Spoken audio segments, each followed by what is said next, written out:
Friends, welcome to பிரைடெக். Today class என்னன்னு பார்த்தீங்க அப்படின்னா, VB.NETல டெக்ஸ்ட் பாக்ஸ் கண்ட்ரோலை யூஸ் பண்ணி எப்படி லிஸ்ட் ஆஃப் ஐட்டமை லிஸ்ட் பாக்ஸுக்குள்ள ஆட் பண்ணுறது அப்படிங்கிறத பற்றி தான் பார்க்க போகிறோம். ஓகே, கிளாஸுக்குள்ளே போகிறதுக்கு முன்னாடி சேனலை சப்ஸ்கிரைப் பண்ணாதவங்க பண்ணிக்கோங்க for further updates. Okay okay let's start the class.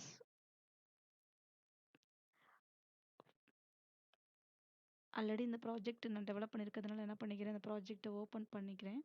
Okay, நான் விண்டோ ஃபார்மில் நம்ம டெவலப் பண்ணியிருக்கிறதுனால நம்ம என்ன பண்ணணும், ஓப்பன் ப்ராஜெக்ட் தான் நம்ம கொடுத்து நம்ம ஓப்பன் பண்ணணும். ஓகேவா?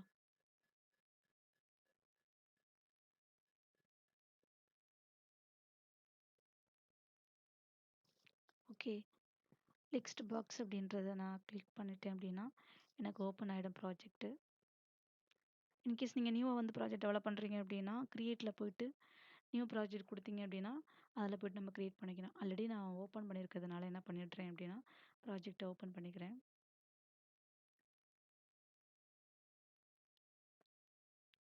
பார்த்தீங்கன்னா ஃபார்ம் ஒன்று என்ன பண்ணிக்கிறேன், கிளிக் பண்ணி ஓப்பன் பண்ணியாச்சு. நம்ம வந்து லிஸ்ட் ஆஃப் ஐட்டமை வந்து இதில் டெக்ஸ்ட் பாக்ஸில் நம்ம கொடுக்குற ஐட்டமை வந்து என்ன பண்ணணும், ஆட் பண்ணோம் அப்படின்னா எனக்கு வந்து லிஸ்ட் பாக்ஸில் வரணும். இதான் கான்செப்ட். ஓகேங்களா? அதுக்கு மூணே கண்ட்ரோல் மட்டும் இருந்தால் போதும். ஒன்று வந்து டெக்ஸ்ட் பாக்ஸ், இன்னொன்று பட்டன், நெக்ஸ்ட்டு லிஸ்ட் பாக்ஸ். அந்த டெக்ஸ்ட் பாக்ஸில் கொடுக்குற வேல்யூ வந்து எடுத்துகிட்டு வந்து என்ன பண்ணணும், லிஸ்ட் பாக்ஸில் ஆட் பண்ணணும் பட்டன் மூலமாக. ஓகேங்களா? அப்போ என்ன பண்ணணும், இந்த டெக்ஸ்ட் பாக்ஸுக்கு ஒரு சின்ன சேஞ்சஸ் மட்டும் பண்ணணும். ஸோ இதில் பண்ணணும் அப்படின்னா ப்ராப்பர்ட்டியில். ஓகேவா? ப்ராப்பர்ட்டிக்கு போகிறதுக்கு ஷார்ட்கட் பார்த்தீங்க அப்படின்னா F4 கிளிக் பண்ணிங்கன்னா ரைட் சைடு இப்படி வியூ ஆகும். ஓகேங்களா? இதில் வந்துட்டு நேமை மட்டும் என்ன பண்ணிக்கணும், டெக்ஸ்ட் பாக்ஸ் நேமை மட்டும் மாற்றிக்கணும். இப்போ அந்த டெக்ஸ்ட் பாக்ஸ் நேம் ஆல்ரெடி நான் வந்து மாற்றிருக்கேன், டெக்ஸ்ட் ஐட்டம் சொல்லிட்டு. இன்கேஸ் மாறாமல் இருந்தது அப்படின்னா டெக்ஸ்ட் பாக்ஸ் 1ன்னு இருக்கும். ஓகேங்களா? அதை நம்ம எரேஸ் பண்ணிவிட்டு நம்ம என்ன ப்ராஜெக்ட் பண்ண போகிறோமோ அதுக்கேற்ற மாதிரி நேம் நம்ம கொடுத்துக்கணும். என்ன பர்பஸ்க்காக நேம் மாற்றுறோம் அப்படின்னா, இப்போ நமக்கு ஒரே ஒரு டெக்ஸ்ட் பாக்ஸ் இருந்ததுன்னா பிரச்சனை கிடையாது, நம்ம நேம் மாற்றணும்னு அவசியம் கிடையாது. இப்போ இந்த ஃபார்முக்கு ஒரு 10 டெக்ஸ்ட் பாக்ஸ் நான் கொடுக்கணும், கிரியேட் பண்ணணும்னு நினச்சிங்க அப்படின்னா அந்த டைமில் நேம் மாற்றுற மாதிரி இருக்கும். ஏன்னா டெக்ஸ்ட் பாக்ஸை வந்து நம்ம கோடிங்கில் ஆட் பண்ணுவோம். அப்படிங்கிறக்கப்ப நம்ம நேம் மாத்தாம இருந்தோம்னா, எந்த டெக்ஸ்ட் பாக்ஸ் எடுத்து யூஸ் பண்றோம் அப்படின்றதுக்கு நமக்கு தெரியாம போயிடும். ஸோ அந்த பர்ப்பஸ்க்காக நம்ம என்ன பண்ணிக்கணும், நேம வந்து ஒவ்வொரு டெக்ஸ்ட் பாக்ஸ்க்கும் நேம நம்ம சேஞ்ச் பண்ணிக்கணும். சரிங்களா? நான் வந்து ஐட்டம் ஆட் பண்ண போறதுனால TXT ஐட்டம் அப்படிங்கிற மாதிரி நேம் குடுத்துருக்கேன் டெக்ஸ்ட் பாக்ஸுக்கு. ஓகே. நெக்ஸ்ட் பார்த்தீங்கன்னா, ஆட் அப்படின்னு இருக்கா, இது பட்டன். இந்த பட்டனுக்கு வந்து சம் சேஞ்சஸ் பண்ணணும். என்னன்னு பார்த்தீங்கன்னா, பட்டனோட நேமை என்ன பண்ணிக்கணும், நம்ம என்ன வேலை பார்க்க போகுது அப்படிங்கிறதுக்கு ஏத்த மாரி மாத்திக்கணும். நம்ம ஆட் தான் பண்ண போகுது பட்டன் வந்து. சம் ப்ராசஸ் வந்து ஆட் பண்ண போகுது. அப்ப என்ன பண்றீங்க, பிடிஎன் மீன்ஸ் பட்டன். ஆடுன்றது நம்ம கோடு வேர்டு மாதிரி. ஓகேங்களா? பிடிஎன் ஆட் அப்படிங்கிற மாரி நேம் சேஞ்ச் பண்ணியிருக்கேன். நெக்ஸ்ட் வந்து இந்த பட்டன் வந்து நான் நேம் இங்க ஆடுன்னு இல்லாம அதாவது ஒரு பட்டன் ஃபார் எக்ஸாம்பிள் இங்க பாருங்க. ஒரு பட்டன் எடுத்து வைக்கிறேன். பாருங்க இந்த மாரி வரும். எடுத்தோனே இந்த மாதிரி ஆர்டர்லாம் வராது. பட்டன எடுத்து பிக் பண்ணி வச்சோம் அப்படின்னா, இந்த மாரி பட்டன் 1 அப்படின்னு தான் வரும். ஸோ இந்த பட்டன் 1 வந்து நம்ம மாத்தணும். நம்ம இப்ப என்ன கான்செப்ட் யூஸ் பண்றோமோ, அந்த கான்செப்ட்க்கு ஏத்த மாதிரி பட்டனோட நேம மாத்தணும். அப்ப இது மாத்துறதுக்கு என்ன பண்ணணும் பார்த்தீங்கன்னா, F4 கிளிக் பண்ணிக்கங்க. கிளிக் பண்ணிட்டு அதுக்கான டெக்ஸ்ட் இருக்கும். இந்த இருக்கு இல்லையா? டெக்ஸ்ட் பட்டன் 1 அப்படின்றது. இத வந்து நம்ம எடுத்துட்டு நம்ம என்ன பண்ண போறோமோ அதுக்கேத்த மாரி மாத்திக்கணும். ஸோ அதே ப்ராசஸ் தான் இப்ப இந்த பட்டனுக்கு நான் பண்ணியிருக்கேன். அந்த பட்டன் 1 எடுத்துட்டு என்ன பண்ணியிருக்கேன்னு பார்த்தீங்கன்னா, ஆட் அப்படின்னு சொல்லி நான் குடுத்துருக்கேன். சரிங்களா? ஓகே. இதுக்கு நேமும், டெக்ஸ்ட்டும் மட்டும் மாத்துனா போதும். நேம் வந்து நம்ம ப்ராஜெக்ட்டுக்குள்ள யூஸ் பண்ணுவோம். டெக்ஸ்ட் வந்து ஜஸ்ட் டிசைன் வியூல நமக்கு வந்து யூசருக்கு பார்க்கணுங்கிறதுக்காக டெக்ஸ்ட்ட வந்து மாத்திருக்கேன். அந்த பட்டன் 1 எடுத்துட்டு ஆட்ன்றது குடுத்துருக்கேன். ஆட்னா ஆட் பண்ண போகுது, சம் ப்ராசஸ் பண்ண போகுது அப்படிங்கிறத தெரியணுங்கிறதுக்காக. Okay. Next list box. List பாக்ஸுக்கு வந்துட்டு நம்ம வேற ஒண்ணும் பண்ண போறது கிடையாது. நேம் மட்டும் தான் மாத்தப் போறோம். F4 கிளிக் பண்ணிக்கோங்க.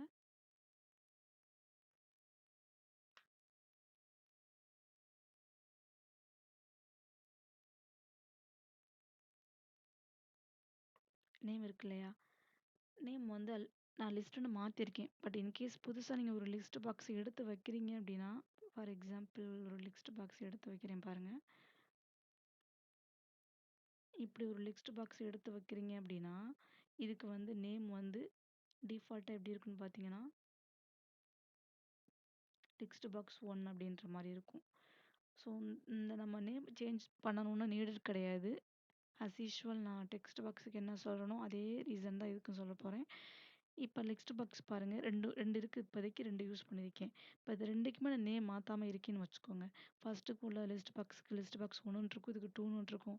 அப்ப நான் இங்க வந்து நான் நேம் மாத்தாம நான் கோடிங் உள்ள எழுத போம்போது, இதுல ஏதோ ஒரு டெக்ஸ்ட் பாக்ஸ் எடுத்து யூஸ் பண்ண போறேன் அப்படின்னா, அங்கே கரெக்ட்டா குடுப்பானான்னு எனக்கு தெரியாது. லிஸ்ட் பாக்ஸ் 1க்கு பதிலா லிஸ்ட் பாக்ஸ் 2 கூட நான் குடுத்துருவேன். சரிங்களா? நமக்கு கன்ஃப்யூஸ் ஆயிடும். ஸோ அந்த டைம்ல. அப்ப அதுல பாப் அவுட் ஆகுறதுக்கு பதிலா இன்னொரு லிஸ்ட் பாக்ஸ்ல எனக்கு பாப் அவுட் ஆயிடும். ஸோ இந்த மாதிரியான ஒரு கன்ஃப்யூஷன் இல்லாம கரெக்ட்டா ப்ரொஃபஷனலா நம்ம வந்து செய்யணும் அப்டின்னா, எல்லா கண்ட்ரோலுக்குமே உள்ள எடுத்து வச்சீங்கன்னா, நேம் கம்ப்ளீட்டா மாத்திடணும். என்ன ப்ராசஸ் பண்ண போறீங்களோ அதுக்கேத்த மாதிரி நேம் மாத்திடணும். சரிங்களா? அதே தான் நான் என்ன பண்ணியிருக்கேன், லிஸ்ட் பாக்ஸுக்கு பண்ணியிருக்கேன். இப்ப லிஸ்ட் பாக்ஸ் எடுத்து வைக்கும்போது டிஃபால்ட்டா லிஸ்ட் பாக்ஸ் 1ன்னு வந்து நிக்கும் நேம். இத நம்ம எரேஸ் பண்ணிட்டு, நம்ம என்ன பண்ண போறோம் அப்படின்றத நம்ம அந்த ப்ராசஸ்க்கு ஏத்த மாதிரி நேம் குடுத்துக்கணும். சரிங்களா? அதே இது நான் என்ன பண்ணியிருக்கேன் அப்படின்னா,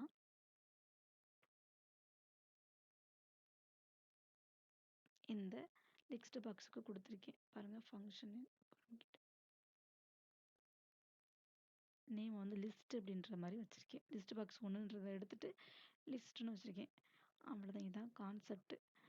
டிசைன் பண்ணியாச்சு. இப்ப என்ன பண்றேன், சேவ் பண்ணிட்டு ஜஸ்ட் ரன் பண்ணி பார்க்குறேன் ஒர்க் ஆகுதான்னு சொல்லிட்டு.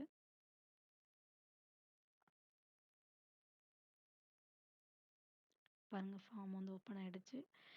ஆ பிளிங்க் ஆகி நிக்கிது. சம் டீட்டெயில் ஆட் பண்ண சொல்லுது. சம்திங் என்டர் பண்ணிட்டு ஆட் பண்றேன். ஆட் ஆகுது. இருங்க நான் கோட வந்து ஹைட் பண்ணிடுறேன். எப்படி ரன் ஆகுதுன்றது உங்களுக்கு ஈஸியா புரிய வைக்கிறேன். கோடிங்ல போயிட்டு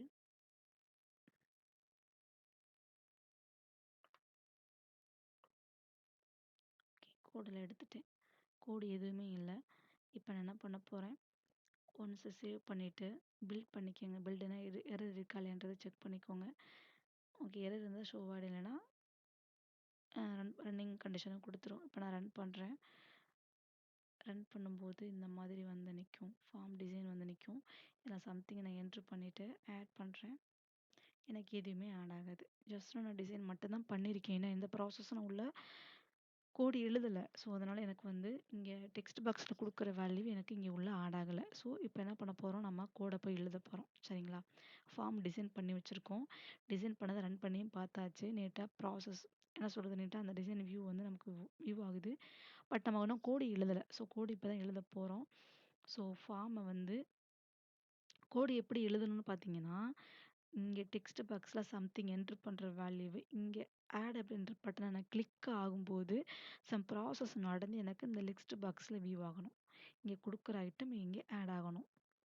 அப்ப எங்க நான் கோடு எழுதணும்? இந்த பட்டன்ல தான் எழுதணும். ஏன்னா இத கிளிக் பண்ணும்போது எனக்கு சம் ஆக்ஷன் எனக்கு நடந்து இங்க ஆட் பண்ணி குடுக்குது. அப்ப இங்க தான் நான் வந்து கோடு எழுதணும். அப்ப இத டபுள் கிளிக் பண்ணீங்கன்னா, கோடிங்குள்ள பேஜுக்குள்ள வந்துரும். அந்த பட்டன் ஈவென்ட்க்குள்ள வந்துரும். பிடி நாடுன்னு குடுத்துருந்தோமா, ஸோ அந்த ஈவென்ட்க்குள்ள வந்துரும்.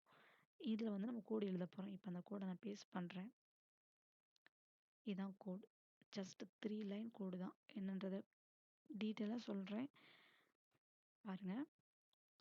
ஃபர்ஸ்ட் லைனுக்கான மீனிங் என்ன அப்டின்னா, if string dot is null or empty text text item dot text இது வந்து டெக்ஸ்ட் பாக்ஸோட நேம். நம்ம மாத்தணும் இல்லையா? அந்த டெக்ஸ்ட் பாக்ஸோட நேம்.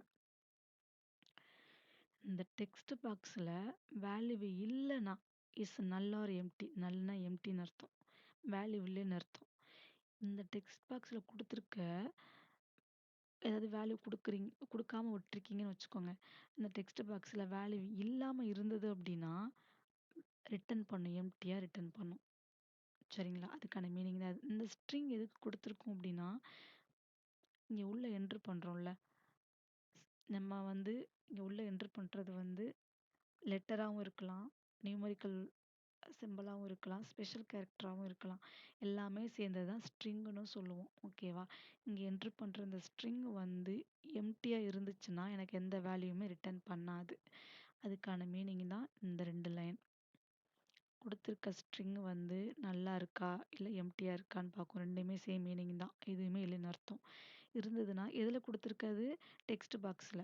இதுல வந்து எம்ப்டியா இருந்தது அப்டின்னா, எனக்கு எம்ப்டியா ரிட்டர்ன் பண்ணும். இல்ல எனக்கு இவ்வளுக்கு வேல்யூ இருக்கு அப்படின்னா, இல்ல எனக்கு டெக்ஸ்ட் பாக்ஸ்ல வேல்யூ இருக்கு அப்படின்னா, அத வந்து என்ன பண்ணும் ஐட்டம் ஆட் பண்ணும். எதுல உள்ள ஐட்டத்துல? லிஸ்ட் பாக்ஸ்ல உள்ள ஐட்டம்ல ஆட் பண்ணும். அப்ப எனக்கு லிஸ்ட் பாக்ஸ்ல என்ன ஆயிரும்? ஐட்டம் ஆட் ஆயிரும். எங்கே ஆட் ஆகும்? இந்த லிஸ்ட் பாக்ஸ்ல எனக்கு ஐட்டம் ஆட் ஆகும்.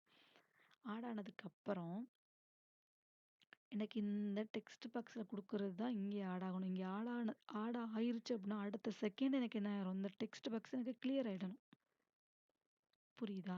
அப்ப கிளியர் ஆகுறதுக்கான கோடு தான் செகண்ட் கோடு. txt item dot clear. txt ஐட்டம்ங்கிறது என்னது? டெக்ஸ்ட் பாக்ஸோட நேம். ஏன்னா டெக்ஸ்ட் பாக்ஸ் தான் எனக்கு கிளியர் ஆகணும். ஸோ இது குடுத்து கிளியர் குடுத்தீங்கன்னா, ஆட்டோமேட்டிக்கா கிளியர் ஆயிடும். கிளியர் ஆனதுக்கப்புறம், அடுத்த ஐட்டம் ஆட் பண்றதுக்கு எனக்கு ஃபோக்கஸா எங்க போய் நிக்கணும். ஸோ அதுக்கான கோடு தான் இந்த கோடு. புரியுதுங்களா? சிம்பிள் 3 கோடு தான். ஃபர்ஸ்ட்டு டெக்ஸ்ட் பாக்ஸ்ல எம்ப்டியா இருக்கான்னு செக் பண்ணுது. எம்ப்டியா இருந்துச்சு அப்படின்னா, எனக்கு எதுவுமே இல்லாம எம்ப்டியா ரிட்டர்ன் பண்ணும். இல்ல எனக்கு வந்து எம்ப்டியா கிடையாது, வேல்யூ இருக்கு அப்படின்னு இந்த எல்ஸ் பார்ட் எனக்கு ரன் ஆக ஆரம்பிக்கும்.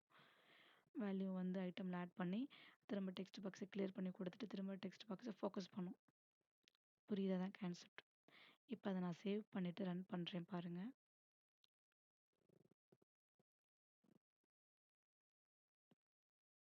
இப்ப இத வந்து ஆப்பிள் அப்படின்னு என்டர் பண்றேன். ஆட் ஆகுதா? ஆட் ஆனதுக்கப்புறம் இங்கே பாருங்க, இங்க குடுத்த ஆப்பிள் அப்படின்றது கிளியர் ஆயிடுச்சா? கிளியர் ஆனதுக்கப்புறம் எகைன் அங்கே போய் பிளிங்க் ஆகி நிக்குதா? அந்த அந்த சிம்பிள் 2 கோடு. அந்த கோடு தான் அந்த வேலை பாக்குது. இப்ப திரும்ப ஆரஞ்சுன்னு குடுக்குறேன். குடுத்துட்டு ஆட் குடுத்தேன் அப்படின்னா, லிஸ்ட் பாக்ஸ்ல ஆட் ஆயிருச்சு. மேல எம்ப்டி ஆயிருச்சு. பிளிங்க் ஆகி நிக்குது. அந்த 2 கோடையும் எடுக்கிறேன். எப்படி ப்ராசஸ் ஆகுதுன்னு பார்க்கலாம். ஓகேவா?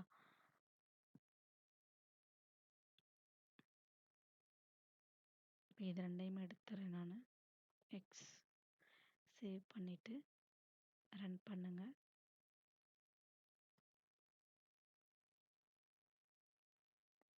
இப்ப நான் சம்திங் என்ன குடுக்கலாம்?